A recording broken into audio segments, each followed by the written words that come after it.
Bom, Bruno, bom dia. Meu nome é Isabela, sou integrante do Grupo 4, e nós vamos dar início aqui à apresentação do projeto rodoviário na disciplina de estradas. Bom, os integrantes do Grupo 4 somos eu, Isabela, o Flávio, o Matheus e a Sara. Aqui a gente apresentou um breve sumário, né, para a gente ter uma ideia mais visual do que a gente vai abordar no trabalho.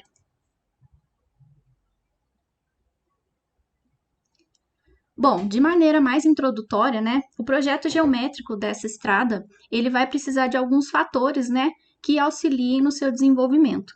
Em primeira mão, a gente precisa ter uma conexão dos elementos físicos com as caracterizações das operações dessa rodovia, como, por exemplo, o conforto que ela vai proporcionar para quem for travegar ali, a segurança, a aceleração usual desse trecho, né, assim também como a elaboração e análise dos cálculos envolvidos no projeto rodoviário, que a gente vai ver mais para o final.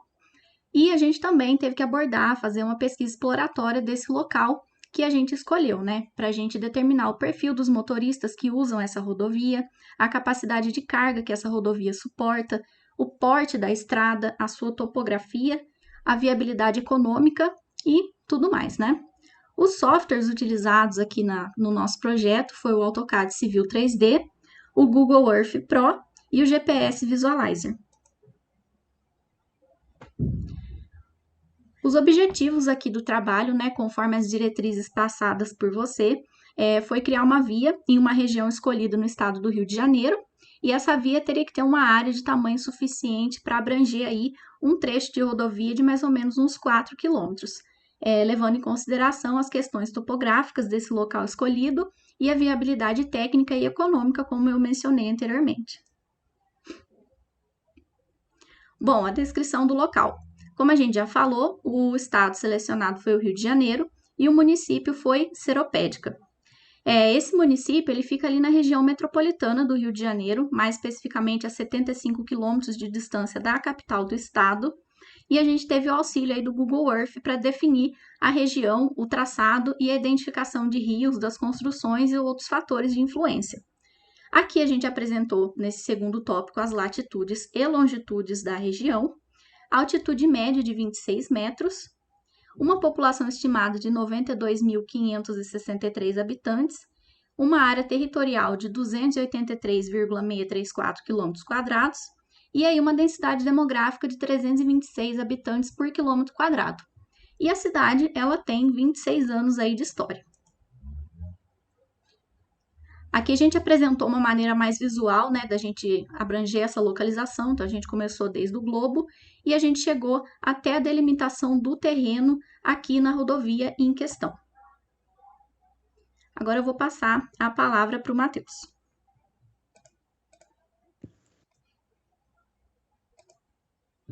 Bom dia a todos. Eu vou mencionar o clima da cidade, da região de Seropédica, da cidade de Seropédica, no Rio de Janeiro. O clima predominante é tropical subúmido, caracterizado por um calor bem distribuído o ano todo. E a temperatura média é de 24 graus Celsius, enquanto o índice anual de chuvas é de 1.280 milímetros. E os meses de janeiro e fevereiro, eles apresentam temperaturas mais elevadas, enquanto em julho ocorrem as mais baixas. Pode passar, por favor. O relevo e a hidrografia, a estrutura geológica da localidade é caracterizada por um relevo de baixa amplitude de altitude, que é de 196 metros, sendo que a porção sul do município do Rio de Janeiro, a região de índices mais baixos. E a partir da região central-norte, as altitudes foram aumentando. A região oeste também já registrou números elevados decorrente da Serra da Araras. A hidrografia de Seropédica é caracterizada como meandrante, ou seja, sinuosa, com muitas curvas, podendo se destacar a região do Rio Gandu e seus contribuintes. Aí pode falar da topografia. A topografia, a fim de se atingir o objetivo do local, auxilia na determinação do contorno, posição relativa e a dimensão de um determinado local da superfície terrestre para que seja definido o método necessário. Sendo assim, torna-se indispensável o seu uso, pois a partir dela podemos observar e chegar a uma conclusão do local ideal para a implantação de uma rodovia.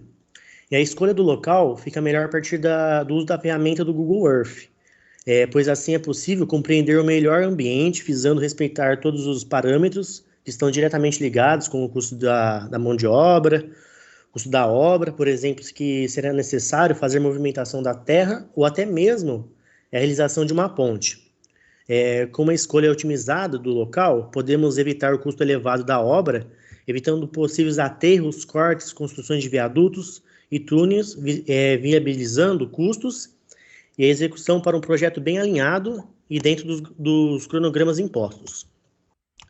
E como mostra a imagem, os pontos determinados aí pelo Google Earth, utilizado pela captura de tela das áreas, utilizando os marcadores para delimitar, e o comando caminho para criar os espaços escolhidos. Agora a Sara vai falar da malha, que criamos também no Google Earth. Bom dia, Bruno, tudo bem?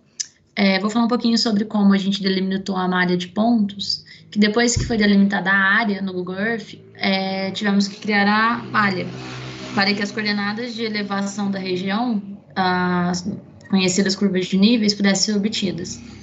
Nessa etapa, foi importante ressaltar em aula, inclusive, que quanto mais pontos fossem coletados, melhor seria a nossa planta de curva de nível, porque a gente teria mais informações.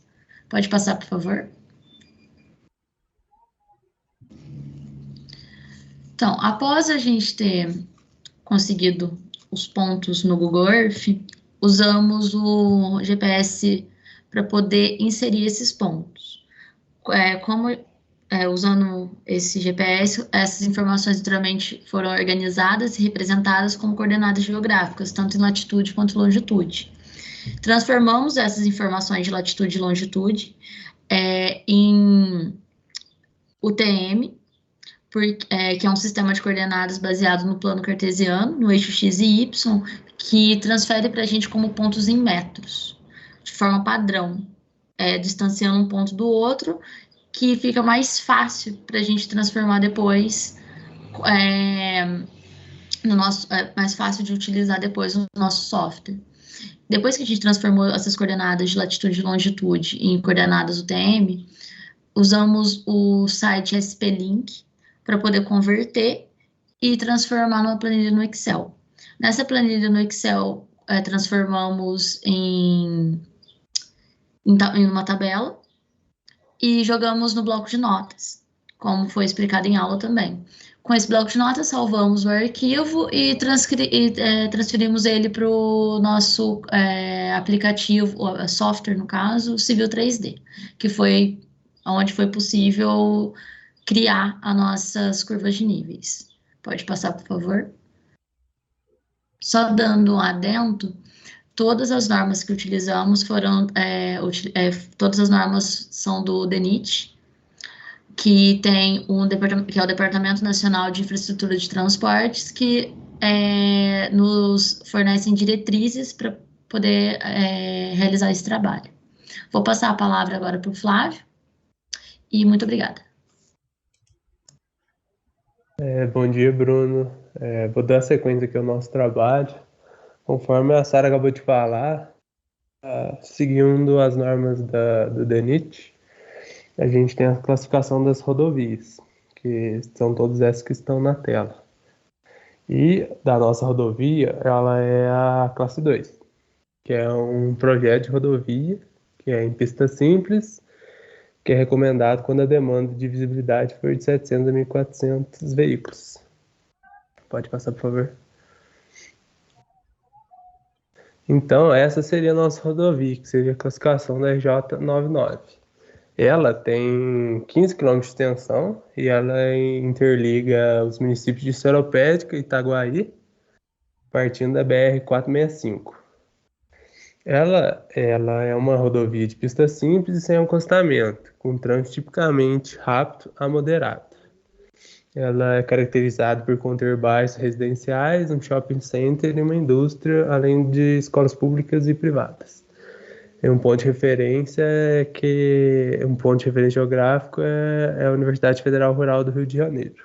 Por gentileza. Depois da classificação da nossa rodovia, a gente tem que, utilizando a norma do DENIT, a gente tem que descobrir a velocidade de projeto ideal para a nossa rodovia. Essa classificação ela é primordial à segurança da rodovia, e essa rodovia ela vai manter uma velocidade constante no trecho inteiro. Olhando a tabela do DENIT, a gente sabe que a nossa rodovia ela vai ser 80 km por hora plano e 60 km por hora ondulado. Pode passar, por favor. E agora, essa parte de topografia e da curva que foi elaborado pelo software Civil 3D. Essa primeira imagem, ela é a parte topográfica do trecho da rodovia nossa. Ela tem uma baixa taxa de declividade, então ela afasta os cursos da água, e isso acarreta na otimização de viabilidade econômica quanto ao custo dela. Essa segunda imagem, elas são os mapas de declividade. A gente salienta que os mapas de declividade são de grande importância, uma vez que eles constituem uma forma de representação da distribuição espacial dos diferentes graus de inclinação existentes em um terreno. E a terceira imagem são as da nossa rodovia. De novo para a Isabela, que ela vai dar uma explicada nos nossos cálculos. Obrigado. Bom, Bruno, fazendo um adendo aqui, né? A gente também tem que mencionar a questão dos cálculos. Você havia pedido para a gente calcular 3 curvas horizontais circulares e 2 com transição, né? Então, a gente utilizou aí, com base nos parâmetros e diretrizes fornecidas pelas tabelas do Civil 3D, a gente encontrou a deflexão, a curva a gente definiu, o raio também foi dado pela tabela, a distância entre os pontos de interseção, para a gente conseguir realizar os cálculos. O comprimento da curva circular em primeira mão foi calculado, achamos a deflexão, partimos para o cálculo da tangente, o ponto de curva PC, o PI, o ponto de tangente, e assim por diante, né? O estaqueamento também foi fornecido pelo software Civil 3D. A segunda curva aqui, a terceira, e depois a gente partiu para a curva com transição. A gente calculou 2 delas, né? Definimos a curva 3 e 5 para a transição, e também foram fornecidos os dados pelo software. A gente começou calculando o tangente e o comprimento da curva circular, da mesma maneira como a curva anterior, e depois a gente descobriu o ponto de tangente, ponto espiral da curva. A gente calculou os comprimentos mínimos, que vão ser o critério de um parâmetro aí para o resto dos cálculos, e as características geométricas dessa curva. Aqui a gente fez uma breve linha do tempo, né, só para a gente se organizar melhor em relação ao desenvolver do trabalho. E do mais, é isso. Muito obrigada aí pela sua atenção e pela sua orientação ao longo do semestre.